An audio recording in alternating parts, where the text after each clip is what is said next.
Qu'elles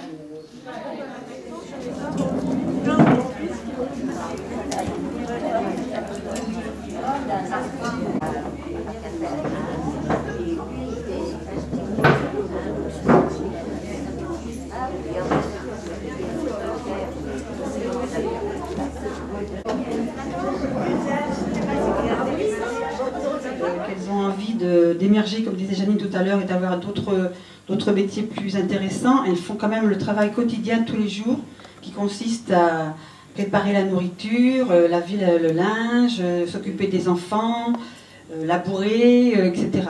Hein. Donc ce panneau montre...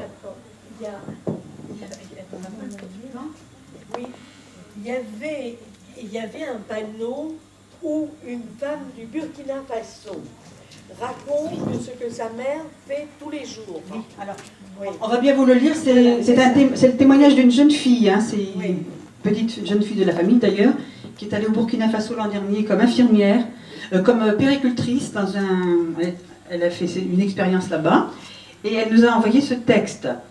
À Réau, c'est une ville du Burkina Faso, à Réau précisément, toutes les mamans sont braves. Ce sont elles qui portent le pantalon. C'est-à-dire que ce sont elles qui tiennent l'organisation. Non, je me trompe, ça c'est pas un texte d'elle, c'est le texte d'une jeune fille, burkinabé, pardon. Oui. Je confonds les deux là. Alors, c'est d'une jeune fille. Ce sont elles qui portent le pantalon, c'est-à-dire que ce sont elles qui tiennent l'organisation intrafamiliale, qui se soucient de l'avenir des enfants et de toute la famille.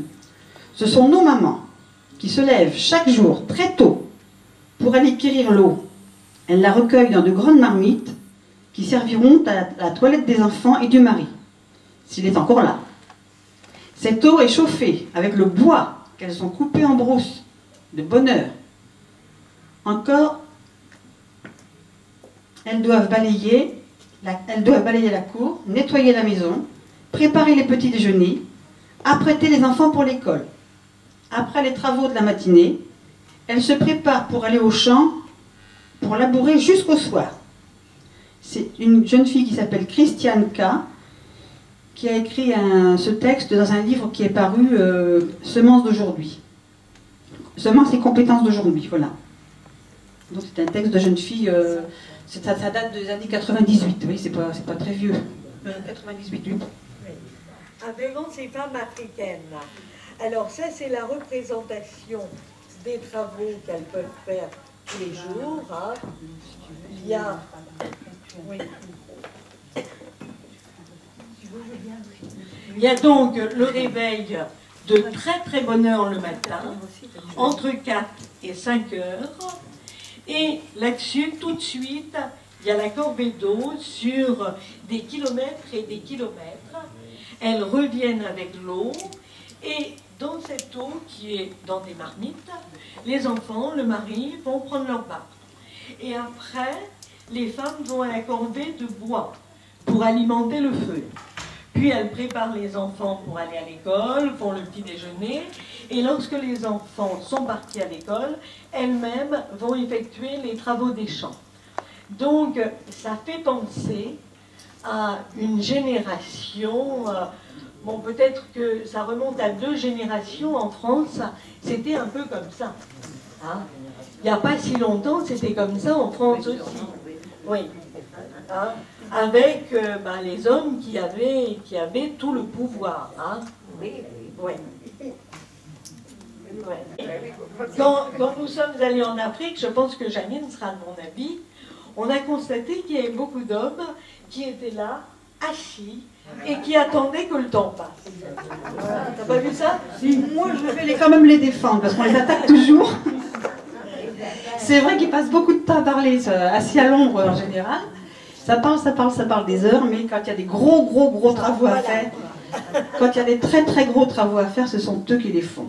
Les creusements des puits, l'entretien des routes, ils sont quand même là, il ne faut quand même pas négliger ce travail. Mais c'est vrai qu'ils parlent beaucoup. Alors on dit là... Alors après, vous avez le portage du bois sur la tête là. Hein. Ça c'est très pénible parce que c'est très lourd. De même que pour l'eau, c'est très lourd. Hein. Un seau d'eau, ça peut peser jusqu'à 30 kg. Hein. On met sur la tête.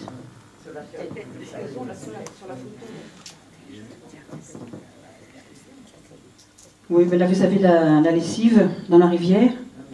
Mais cette rivière sert également à chercher l'eau pour boire, souvent. Ça sert aussi à se laver, ça sert à faire boire les animaux.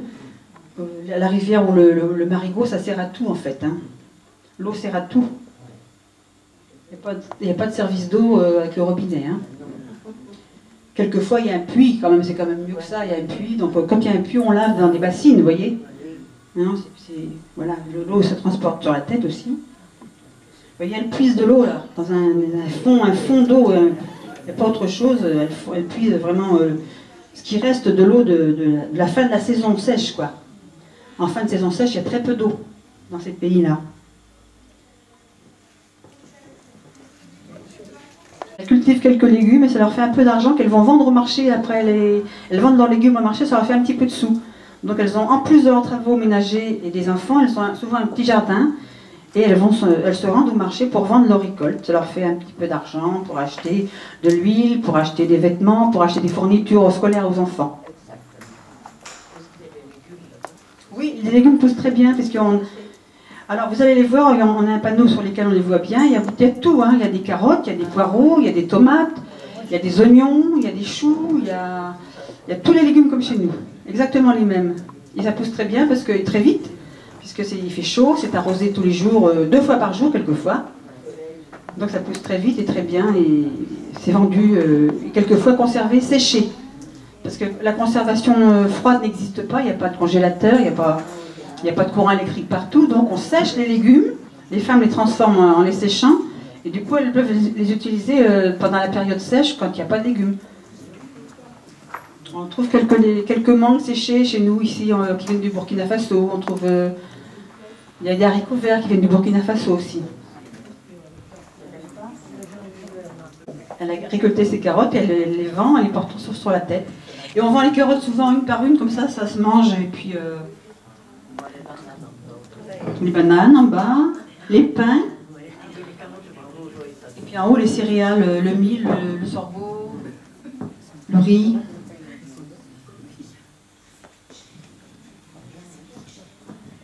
Oui, alors on a précisé que ce type de commerce pouvait être quelquefois informel. C'est-à-dire que, bon, il y a des personnes qui vendent leurs produits un petit peu à la sauvette, sans déclarer. Et puis il y en a d'autres qui vendent officiellement sur les marchés et ça leur fait un petit revenu. Hein. Donc, les femmes sont chargées en particulier des cultures qu'on appelle cultures vivrières, c'est-à-dire les cultures qui permettent à la famille de se nourrir. Et l'apport des femmes dans l'économie domestique et familiale est un apport absolument considérable. Alors pendant très longtemps, les femmes se sont contentées de travailler toutes seules de leur côté pour apporter un petit complément à la famille.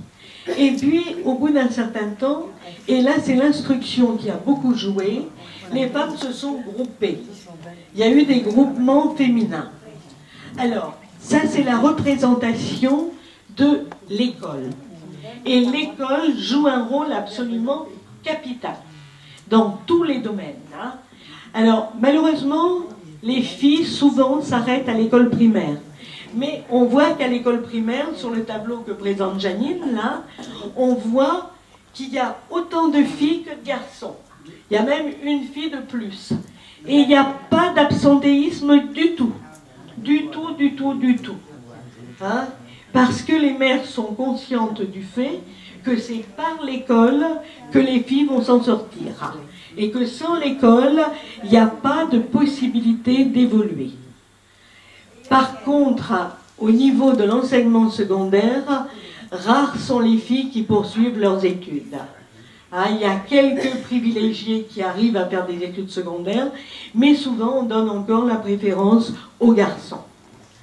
Alors, il y a des structures qui se sont créées aussi parce que, en Afrique, beaucoup de femmes parlent des langues régionales.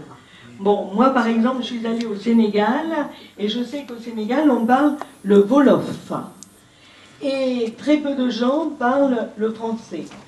Donc, il y a des traductrices qui ont aidé à transcrire l'enseignement dans les dialectes ou les patois de chaque coin, de façon à permettre aux femmes de mieux accéder aussi à des techniques nouvelles dans tous les domaines, que ce soit dans le domaine sanitaire, dans le domaine économique, dans le domaine social, etc. Et il y a une formation qui se fait sur le tard, à l'intention des adultes. Et on essaie de leur apprendre, entre autres, les pratiques de la contraception.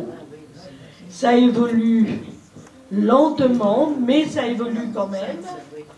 Le planning familial, par exemple, existe en Afrique depuis les années 40-50. Et les animatrices du planning familial font énormément de choses.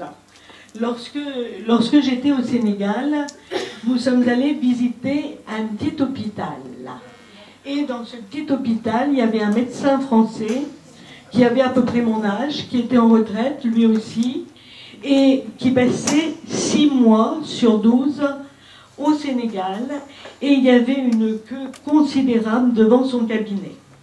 Alors, comme c'était un petit hôpital, ma collègue, elle, qui est biologiste, est allée voir le laboratoire. Et moi, qui ai milité au planning familial, avec Marie-Vonne Gonan, qui est là, je suis allée voir les sages-femmes pour savoir comment se pratiquait la contraception. Alors, elles m'ont expliqué que, bon, la pilule, le stérilet, ça, c'était réservé aux femmes qui jouissaient d'un niveau d'instruction assez élevé. Alors, par contre, ce qu'elles font, elles mettent des implants dans le bras.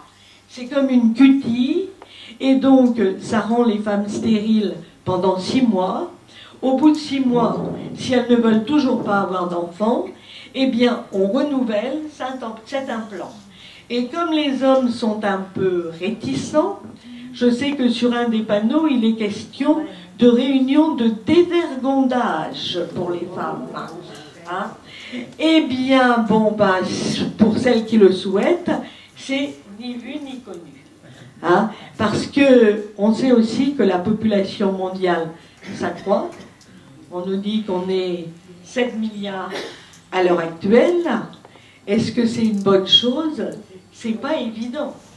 Parce qu'au train où progresse la population, on n'aura plus les terres ni la possibilité de nourrir des gens en supplément. Hein?